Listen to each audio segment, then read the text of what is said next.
Hello hey guys, welcome back. 12 January the Hindu editorial और news की जो डिस्कशन हम डिटेल में करते हैं उसकी फर्स्ट न्यूज़ से हम स्टार्ट करेंगे। और आज की जो फर्स्ट न्यूज़ है हमारे लिए, जो हमने डिस्कस करना है, आज की फर्स्ट न्यूज़ है about rain delays the central Vista project. अब रेन ने डिले कर दिया भाई सेंट्रल विस्टा प्रोजेक्ट को, लेकिन हमें सेंट्रल विस्टा प्रोजेक्ट पता होना चाहिए क्या है। देखिए, union ministry of housing and urban affairs है जो उसने प्रपोज किया था central Vista redevelopment project in 2019। ठीक है जी। अब इस प्रोजेक्ट में है क्या क्या। पहली चीज़ तो उन्होंने कंस्ट्रक्ट करना है एक ट्रायंगुलर पार्लियामेंट, याद रखना आपने, नंबर 1। नंबर 2, कंस्ट्रक्ट करना है common central secretariat, number 2। Number 3, revamping of the 3 kilometre long Rajpath from the Rashtrapati Bhavan to India Gate. Number 1 triangular parliament हो गया। नंबर 2 हमने बोला कॉमन सेंट्रल सेक्रेटेरिएट, CCS, याद रख लेना है। नंबर 3 राष्ट्रपति भवन। और नंबर 4 है यहाँ पे north and south block to the repurposed as the museum. जो नॉर्थ और साउथ ब्लॉक पहले से है उसको एज अ म्यूजियम बना दिया जाएगा और जो नई पार्लियामेंट है वहाँ पे तैयार की जाएगी। तो सेंट्रल विस्टा प्रोजेक्ट काफ़ी टाइम से न्यूज़ में था, आपको इसकी मिनिस्ट्री पक्के तौर पे याद होनी चाहिए, प्लीज़ रिमेंबर दिस। ठीक है, तो आज की पहली न्यूज़ ये है। नंबर 2 न्यूज़ की बात करते हैं। नंबर 2 न्यूज़ है मुल्ला पेरियार डैम। 2-3 दिन पहले, आई थिंक सो, या फिर 4-5 दिन पहले भी इसको डिस्कस किया था। देखिए, मुल्ला पेरियार जो डैम है वो एक 123 ईयर ओल्ड डैम है, पहली चीज़। उसके बाद कन्फ्लुएंस पे है किसकी, मुलियार और पेरियार रिवर की, इन दी केरला इदुक्की डिस्ट्रिक्ट। ये ऑपरेट और मेंटेन किया जाता है बाय द तमिलनाडु और for meeting the drinking water and irrigation requirements, ठीक है, of the 5 of its southern districts. अब ये है था क्या था 1886 में इसका जो लीज है 999 ईयर्स का हुआ था।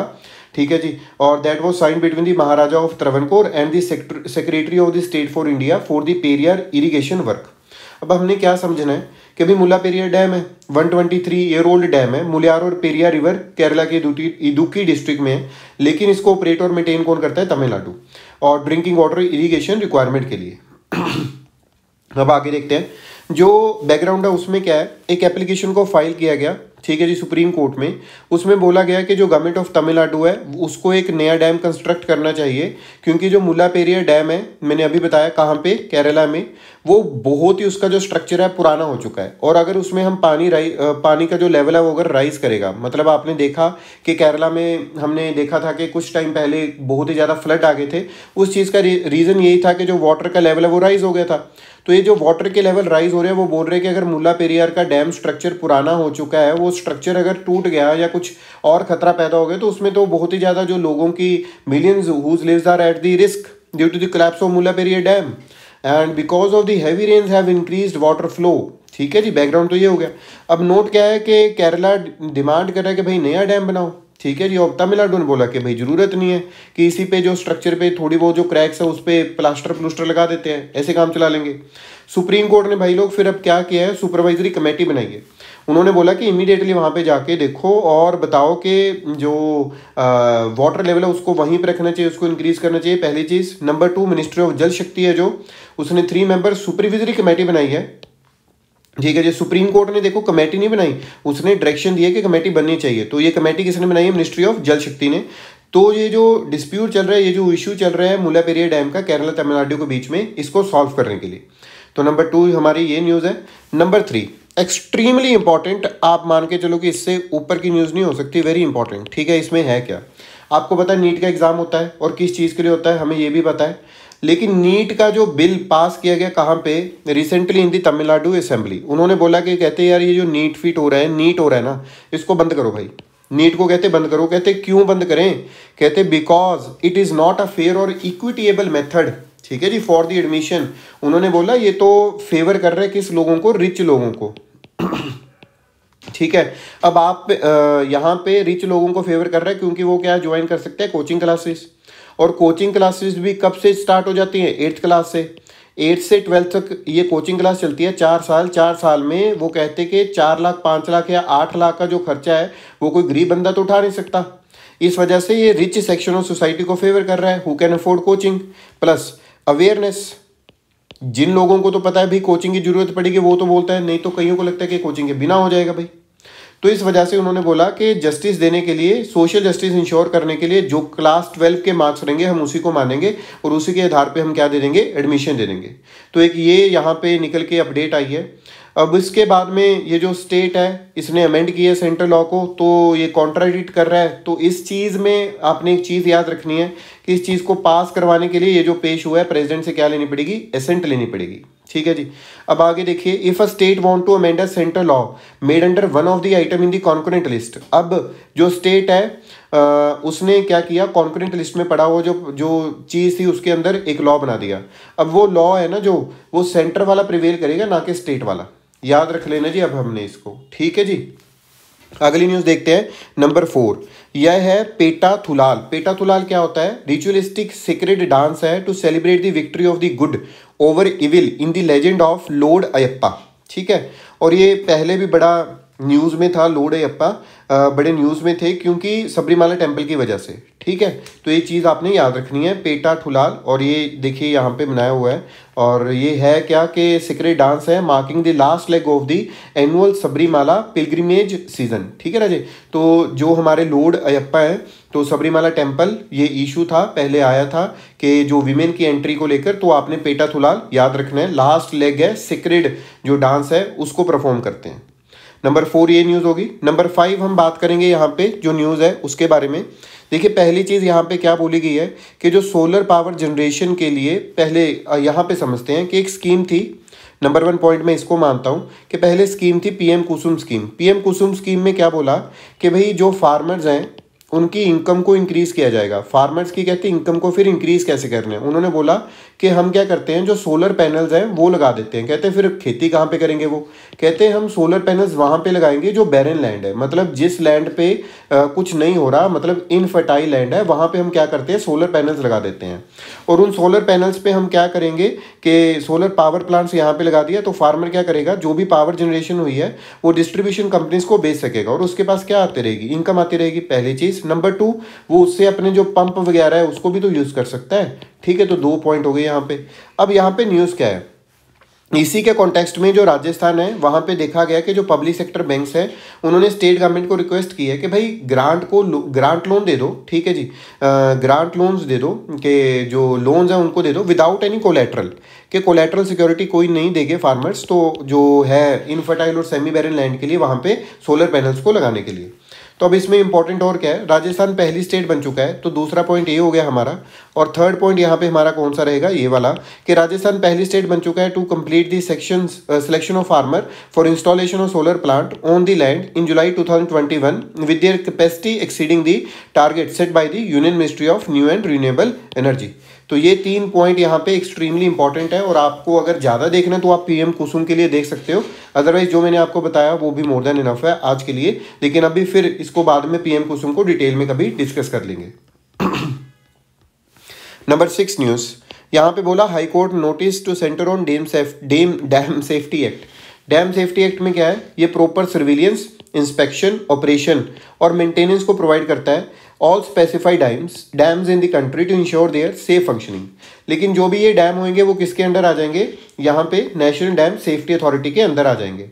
अब यहाँ पे देखते हैं पहली चीज़ तो कि इसकी नीड क्या है। India 3rd largest dam owning country है, ठीक है, जिसके पास सबसे ज़्यादा 3rd लार्जेस्ट डैम है। तो जितने भी डैम हैं वो बूढ़े हो चुके हैं, मतलब क्या, वो पुराने हो चुके हैं, एज हो चुके हैं उनकी, तो उनको देखने के लिए ये चीज़ आनी चाहिए थी, पहली चीज़। दूसरी चीज़ इन्होंने बोला कि कोई स्पेसिफिक सेंट्रल लॉ भी नहीं है इसको गवर्न करने के लिए डैम सेफ्टी को, तो अगर आया है तो ठीक है, इसकी नीड के बारे में हमें पता चल गया। लेकिन ऑब्स्टेकल्स क्या है, यहाँ पे स्पेलिंग गलत हो गया, ऑब्स्टेकल्स क्या है, ऑब्स्टेकल्स ये हैं, पहली चीज़ वो कहते हैं ये अनकॉन्स्टिट्यूशनल हो जाएगा। कहते कैसे, क्योंकि water is one of the item in the state list. तो स्टेट लिस्ट में जाके आप इंटरफेयर कर रहे हो, तो भाई फेडरल स्ट्रक्चर को आप हार्म कर रहे हो, खतरा पहुंचा रहे हो। नंबर 2, तमिलनाडु ने बोला कि भाई मेरे पास तो 4 डैम है जो कि केरला में है। हमने पहली बात की ना अभी मुल्ला पेरियार के डैम के बारे में, कि है तो केरला में लेकिन मेंटेन और ऑपरेट कौन करता है, तमिलनाडु। तो वो कहता है केरला में, तो वो अपोज कर रहा है, कहता है जी 4 डैम है जो ये फॉल कर जाएंगे under the NDSA, national dam safety authority, जो कि मेरे पास तो कुछ भी नहीं रहेगा। और ये जो CWC है, सेंट्रल वाटर कमीशन, इसकी रिस्पॉन्सिबिलिटी होगी for the economic appraisal of all the dam project. It is also the authority to audit the same project. ठीक है जी, अगर प्रोजेक्ट फेल होता है। बहुत इंपॉर्टेंट पॉइंट है, C पॉइंट आपने याद रखना है। क्लियर बात। तो ये डैम सेफ्टी एक्ट के बारे में 6th न्यूज़ थी। 7th न्यूज़ के बारे में बात करते हैं। 7th न्यूज़ क्या है, एक हेनले पासपोर्ट इंडेक्स आता है, और ये जो हेनले पासपोर्ट इंडेक्स है इसमें क्या होता है, रैंकिंग आती है वर्ल्ड पासपोर्ट्स की। तो इसमें पहले नंबर पे कौन आया? जापान, सेकंड पे सिंगापुर है और थर्ड पे है साउथ कोरिया और जर्मनी। लेकिन हमारा जो रैंक है वो इन 2020 हमारा रैंक था अपना 84, वाइल इन 2016 हमारा रैंक था 85 अलॉन्ग विद माली और उज्बेकिस्तान। लेकिन अभी हमारा जो रैंक है वो सुधर गया और वो कितना आ गया? 83rd पोजीशन पे हम आ चुके हैं। और ये पिछले वाली जो रैंकिंग है 84 उससे भी ज़्यादा बेटर है, लेकिन 2016 में तो हमारा 85 था।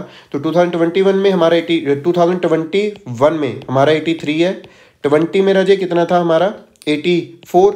और 2016 में हमारा जो रैंक था वो था 85।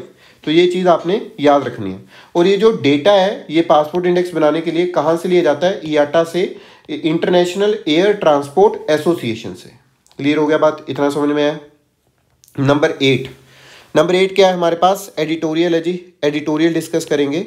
इसमें बेसिकली आपने समझने वाली चीज़ को समझिएगा कि देखिए, जब GST को इम्प्लीमेंट करना था सरकार ने, पहली चीज़ तो इसका अमेंडमेंट हमें पता होना चाहिए, 101 है ना, 101 जो अमेंडमेंट है। और GST को इम्प्लीमेंट करना था तो जो स्टेट्स थी उन्होंने बोला कि यार हमारा तो रेवेन्यू कम हो जाएगा, हमारा रेवेन्यू कम हो जाएगा, हमने जो टैक्स लगाए हुए हैं वो तो आप ही लेके चले जाओगे। तो सरकार ने बोला था, सेंटर की सरकार ने, कि जितना भी आपका रेवेन्यू कम होएगा हम एक बेस ईयर ले लेंगे, और बेस ईयर ले लेंगे हम तकरीबन 2015-16। जो 2015-16 हम बेस ईयर लेंगे और जिस उस टाइम पे जितना भी अपना रेवेन्यू था, सपोज आपका उस टाइम पे रेवेन्यू था 100 है ना, तो हम हर एक साल उसमें क्या करेंगे? इंक्रीज करेंगे 14% का। तो अगर आपका उससे रेवेन्यू GST के अंदर कम आता हुआ, स्टेट GST के अंदर, तो हम आपको कंपनसेट करेंगे, हम आपको ज़्यादा दे देंगे। ये चीज़ सरकार ने वादा किया था, लेकिन इस चीज़ के लिए सरकार काम नहीं कर रही। अब देखते हैं, यहाँ पे उन्होंने लिखा है GST आया जी कास्केडिंग इफेक्ट को बचाने के लिए, मतलब बार बार जो टैक्स लग रहा था उससे बचाने के लिए GST आ गया, नंबर 1। नंबर 2 इंट्रोडक्शन होगी। नंबर 2 यहाँ पे क्या था कि स्टेट को डर था, मैंने क्या बोला अभी आपको समझाया कि रेवेन्यू लॉस हो जाएगा हमारा, तो उस डर को भगाने के लिए नंबर 3 पॉइंट यहाँ पे आता है। देखो, मैं मतलब इससे इजी नहीं समझ पाओगे, इससे इजी नहीं हम कर पाएंगे।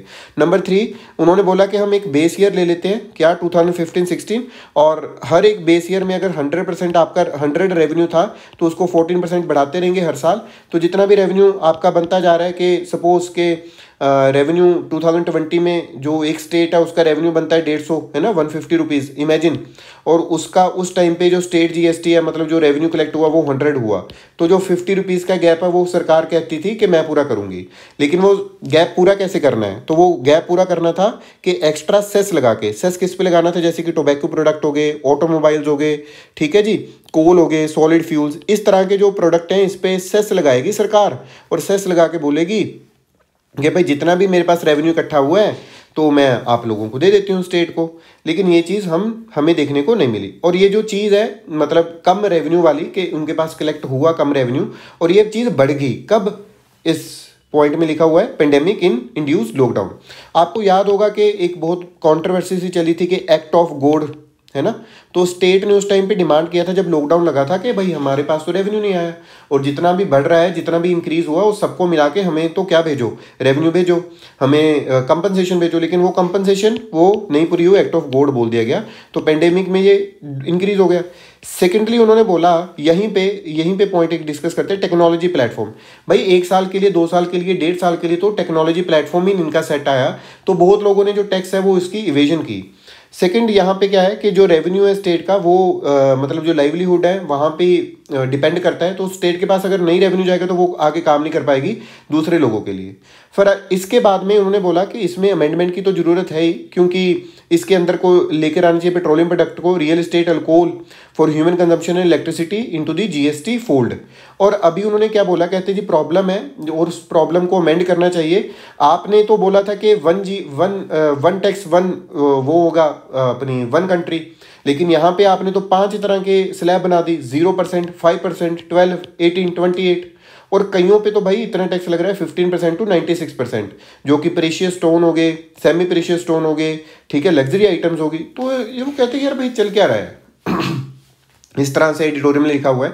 तो अभी ये लास्ट में उन्होंने बोला कि इस चीज़ को, स्ट्रक्चर को रिफॉर्म करना चाहिए, जो जो प्रॉब्लम्स है GST में उसको कम्प्लीटली फेज आउट करना चाहिए, ताकि स्टेट के पास भी उतना रेवेन्यू जा सके और सेंटर के पास भी, और वो अच्छे तरीके से क्या कर पाएँ, काम कर पाएँ। ठीक है जी, ये हमारी 8th न्यूज़ थी। 9th जो न्यूज़ है वो क्या है, ब्रह्मोस के लिए है।